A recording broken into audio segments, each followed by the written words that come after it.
Hello, everyone. So now that we've had a good chance to talk about what research is and why you might want to actually pursue research, let's go ahead and talk about where you can pursue these opportunities to do research. And there's several good places. So one of the most famous opportunities to do research is what's called an REU. And this is a formal government-run program that essentially is research experience for undergraduates. And this is run by the NSF through, through usually large universities. And these essentially typically are a 10-week long summer research program where you go ahead and work and live at a large university for 10 weeks and get to work closely uh, with an established research lab. This is a really good way for students to have an experience of what graduate school might look like and to be part of a big sort of groundbreaking research topic. And these are wonderful exercises, and these are kind of held as the gold standard of where you can go ahead and do research. However, this also means that a lot of people are looking for them. And these, you can find a full list of REUs that are available at this following website, again, run by the NSF.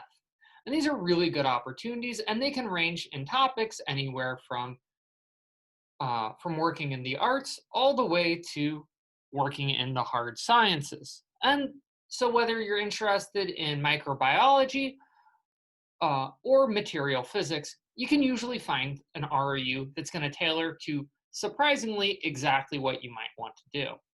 However, one of the things to keep an eye out for is when these applications are typically due.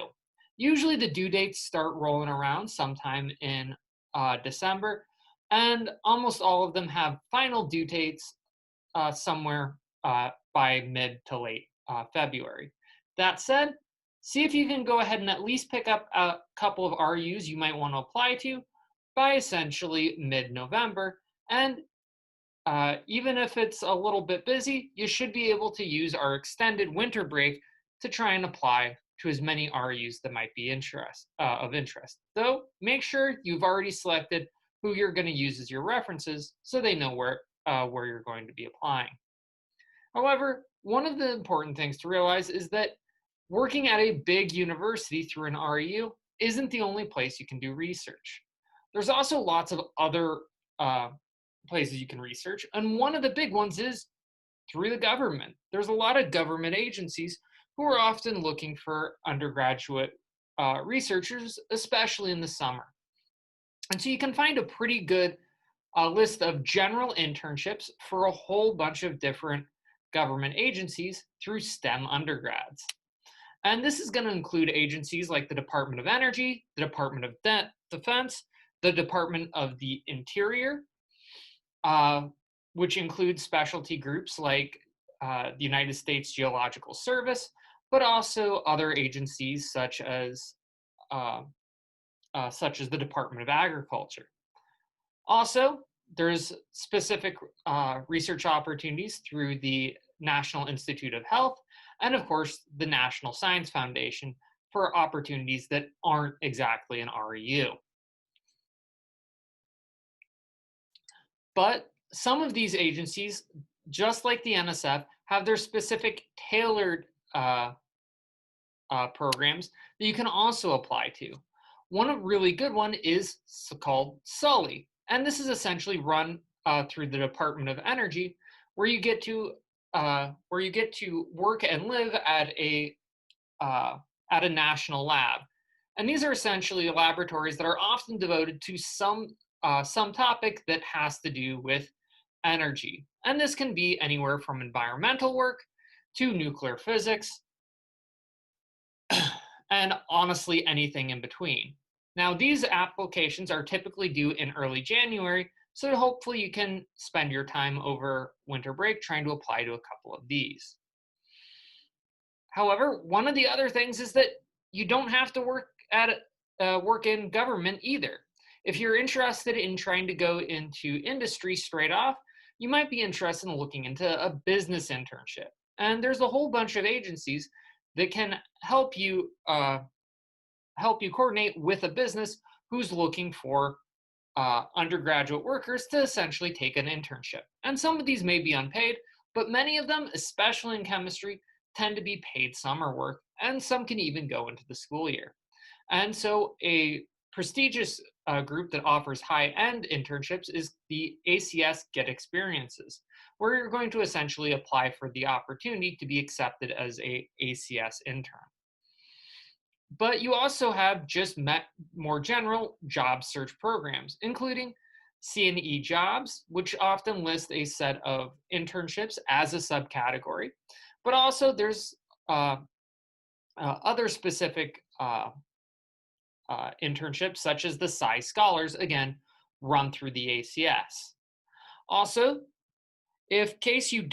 another ACS program is in case you don't want to spend your summer in the US, which right now may be increasingly attractive, you can take a look at internships across the world run through partnership groups through the ACS, through global ACS. And these are often very good ways to try and figure out where you might want to get a job more in kind of the long term.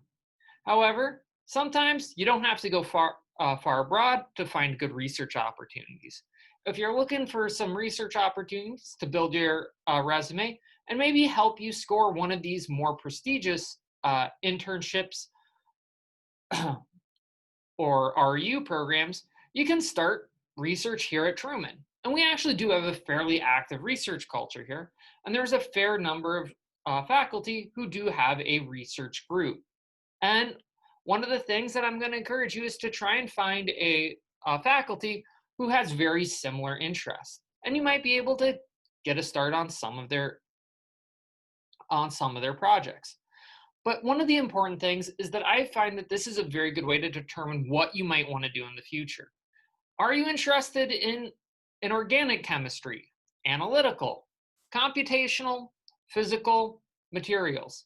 This is a good time to try and essentially get your feet wet and see what you like the most. So even if you start research with one person, you can always feel free to try a different program. Find what works best for you. That's what we're here for, to help you learn and help find where you might succeed. And one of the things that I'm going to encourage you to do is make use of your faculty interviews to try and find someone who might have research interest and general topic interest that might be something you might want to proceed in the future. And so, for example, I myself have an active research group. I am what's called a computational chemist, and specifically I use what's called quantum calculations. So the general idea is you're going to go ahead and draw a nice fun chemical structure, throw it into a computer, and use that computer to essentially run the much dreaded Schrodinger's equation. And no, you don't actually need to know how to solve the Schrodinger equation, but more or less what it's going to do is take each one of the possible structures that this molecule might take and turn each one of those structures into an energy value. And then the computer program is going to essentially try and find the lowest energy value that it can take essentially from this given configuration. And by doing this for multiple chemical structures, you can get an idea of reaction pathways. And that's where my specialty really lies, using computer programs to tell you a lot about the energy of molecules along a reaction pathway. Once you know these energies, you can help figure out what the reaction mechanism is. And by knowing the reaction mechanism, you can try and improve how this reaction may occur by changing conditions or trying to use a different catalyst. And this is a good way to try a whole bunch of catalysts that you don't have to synthesize beforehand. And so that's where my focus tends to be, trying to use computer programs to determine reaction mechanisms. And I study a lot of different potential reactions. So one of my classic reaction mechanisms is to try and look at water oxidation. And this is essentially the idea of taking two water molecules, combining them together to make an oxygen molecule, which will release protons and electrons. These protons and electrons can then actually be recombined to make hydrogen gas through a well-studied studied reaction pathway that's already been fairly optimized. However, this first part is actually the really tough one. And what we need is a good catalyst that can convert water to O2. If we're able to solve this problem, renewable energy is almost a certainty in the near future. However, it's very hard to find a catalyst that's very good at this reaction pathway.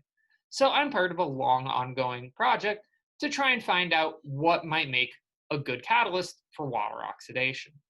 However, I also study organic mechanisms such as the Henry reaction, or also known as the reverse aldol reaction, reverse nitroaldol reaction, where you essentially take an alkyl nitrate, combine it with an aldehyde, and use this to make carbon-carbon bonds, which can be a good catalytic step in trying to build carbon-carbon bonds, typically for a lot of pharmaceutical molecules. And again, as you may find in organic chemistry, carbon-carbon bonds are a very valuable thing to know how to make. However, I also occasionally play around with surface chemistry and looking at how things like bismuth or tin surfaces can essentially try and reduce CO2 into making more valuable products like, comedically, carbon monoxide, which can be combined with hydrogen to make fuel oils. And so a lot of my research on this isn't as active, but it particularly focuses in on trying to figure out exactly what structure these surfaces might adopt. However, my current most active project is looking at the catalytic mechanisms of Troger's base. So there's essentially a class of compounds called Troger's base derivatives, where you have a polycyclic backbone with a amide sticking off the end. Now, one of the unfortunate parts with a lot of these amides is they tend to adopt an enantiomeric configuration, which isn't very useful in as the building block for a lot of the biomolecules that we're trying to manufacture. Instead, what we actually want is the other enantiomer. Unfortunately, this is the enantiomer, this exoenantiomer is the one that's thermodynamically favored. So I work with Harmada at the University of Missouri, who uses N-butyl lithium to remove the hydrogen, and then very cold conditions and a weak acid like methanol to add the hydrogen back in the kinetically favored pathway and the more available endophase. And so this reaction, so we've been studying this reaction mechanism through the deprotonation pathway. However, we'd like to know a lot more about how it interacts with some of the other species present, like lithium, as well as how we can go from our intermediate enolate back to our other desired enantiomer. And so I'm looking for people who can help bring this project into the future. However, I'm not the only person who does research here. In fact, many of the other faculty in both the chemistry department, but also in the biology department, such as Dr. Maiden and Dr. Semper-Gui, also do have active research that could be a good place for you to start and go into the future. Now let's hear a word from some of the other people who do research here at Truman. Hello, I am Dr. Higanoff, and I'm going to tell you guys a little bit about the research that I do. I'm an analytical chemist, and so all my projects are analytical based, but the first one has kind of a biochemical spin on it, and that's our A-beta project. So amyloid beta is a protein that's found in your brain that is responsible for Alzheimer's disease. I'm going to give you an analogy using food, because I'm all about food. So I'm going to use food as an example. Anyway, so think about like spaghetti, pasta, right? You cook it on the stove, you drain it, you set it aside. What's going to happen, right? The spaghetti's going to clump together, and you just have this like big ball of spaghetti, which I'm not complaining about. I'm just saying that's what's going to happen. That's kind of like A-beta in our brains. And so alone, they're random, they have no shape, they're just like a long spaghetti noodle. If they start hanging out with other spaghetti noodles, though, other fragments of A beta, they're going to clump together and they're going to form an aggregate, which forms a plaque, which is what is found in the brains of Alzheimer's patients. So how can we separate or prevent these spaghetti noodles from clustering and aggregating together? Sauce, right? Spaghetti sauce, some meatballs, something like that. So our sauce are polyphenols, which are small organic molecules that are present in a lot of the foods that we eat. Okay, and so we look at like what foods you could eat, okay, so what polyphenols are present in those and how that could either prevent the aggregation or, you know, once the aggregation has occurred with the protein, can it disaggregate everything? And so that's my first project. My second project has more of an environmental spin on it. We work with a sustainable community about 15 minutes down the road in La Plata. And they try to live off the land, try to be fully sustainable. With that being said, you know, they grow all their own food and the water that they drink is actually rainwater. They have rainwater catchment systems. So just like collects off their roof and then they pump it into their house. And then they use a Berkey filter to filter it. Well, these Berkey filters are kind of expensive and not quite sustainable. And so we're looking at different methods that, different filter options to filter their water, but still give it that purity that they need. Also, even with these filters, a lot of the people in the community are experiencing a lot of symptoms of fatigue, along with a couple others.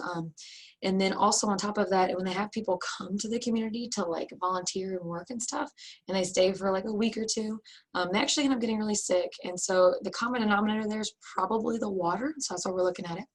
And so not only are we looking at trying to make them a sustainable filter for their water, but we're also testing their water pre and post filtration, as well as their ponds and stuff that they like swim in and stuff, to just make sure that everything is good and that the filters are actually doing what they're supposed to be doing. So those are my two projects right now. Yeah.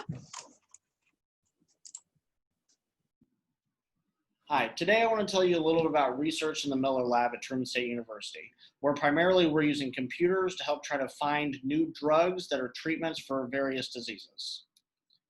The lab is entirely computational, so you see on the left here a picture of the lab. We've got about 10 different computers, workstations for students to work at.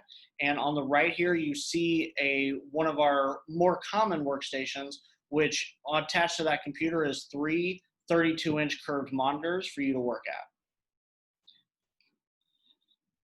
The methods in this lab are primarily those of molecular docking and molecular dynamics. I'll go into a little bit of detail about those here in just a minute. And then we do some analysis based off of that docking and those dynamics as well, primarily ending with things like structural stability, non-covalent interactions, and calculating binding free energies. Molecular docking itself is sort of depicted here in this illustration, sort of like Pac-Man eating candy or eating something here that fits directly into its mouth. Although we know that proteins and ligands don't bind in this exact way, it's a nice simple illustration. We like to use the computers to do this, but not just once. We do it many, many times. So we find a receptor, which is shown down here on the bottom left, of some protein that's important to drug discovery. And we want to take a bunch of ligands, maybe not 12, maybe a million, and we put it in this computer software, and it spits out a few that are really good and a whole bunch that are terrible. And it helps us screen out to get good potential molecules. Then after that, we take the best molecules that bind really well and we run molecular dynamics on it. Molecular docking only gives us one snapshot. So molecular dynamics lets us look at how it moves in a cell in a living organism. And so you can see an example here of how we have this small molecule here bound to this protein, and we can see it move and interact as a function of time. We have a whole bunch of different projects in this lab, ranging from Alzheimer's to cancer to coronavirus, all the way down a whole bunch of them. Today I want to highlight three of them in particular: Alzheimer's disease, coronavirus, and Zika virus. Alzheimer's disease is the most common form of dementia and is characterized by these sort of tau or amyloid beta protein peptides globbing together inside the brain, and that's what you see here on the picture on the left. What we want to understand is how those amyloid beta peptides aggregate and possibly find a way to stop them. So the amyloid hypothesis is what we base a lot of our research on, is here are these amyloid peptides on the left side that are free and not aggregated. And then within patients who have dementia, we find that the amyloid beta peptides glob together and aggregate together like what's shown here on the right.